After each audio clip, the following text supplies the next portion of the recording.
Fellow citizens of Earth, welcome to this channel, TCM, on what you call television. My name is Oktuva of Rigel. Enough of that. I'm Ben Mankiewicz. Tonight on TCM, we're working our way through a lineup of landmark science fiction movies about aliens on Earth in honor of the 75th anniversary of the Roswell incident. It's when a questionable flying disc was discovered on a ranch in New Mexico, inspiring a wave of panic about UFOs, all at the dawn of the Cold War. The conspiracies born out of the incident can be traced to the first official release from the press office at the Roswell Army Airfield, which referred to the recovery of a, quote, flying disc by intelligence officers of the 509th Bomb Group. They later retracted the statement, which probably served to fuel the conspiracy. The years following the 1947 incident saw a golden age of sci-fi filmmaking in Hollywood.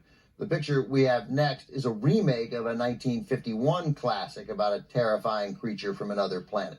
From 1982, Kurt Russell leads the cast of The Thing. The 1951 version was officially titled The Thing from Another World and was produced and quite likely co-directed by Howard Hawks. This time around, horror movie master John Carpenter took his own approach to the story. Both films are adaptations of a 1938 novella by John W. Campbell, Jr., cleverly titled Who Goes There? It's the story of a group of American researchers who accidentally discover a thing, a parasitic extraterrestrial that kills off its victims and then replicates them. In Hawks's 1951 adaptation, the story is set at the North Pole, and the creature is a large vegetable alien hybrid, looks a little like Frankenstein's monster, played by James Arness in a monster suit. But John Carpenter's version is more faithful to the original story. Here, the researchers are based in Antarctica, and the thing that terrorizes them is capable of assuming any identity, which adds a whole new layer of paranoia to the characters and to the audience.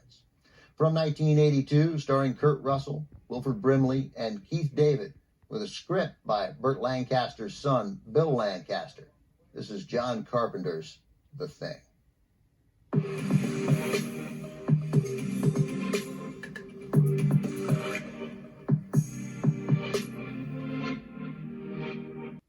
When it premiered in 1982, John Carpenter's adaptation of The Thing was a box office disappointment and wildly panned by critics, although for what it's worth, Roger Ebert did call it a great barf bag movie.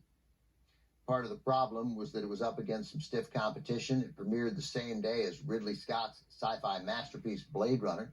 1982, of course, also the year Steven Spielberg gave us E.T., which presented a much more heartwarming and optimistic view of extraterrestrial life. But The Thing eventually found a new audience when released to home video and television, and it has since become a cult classic.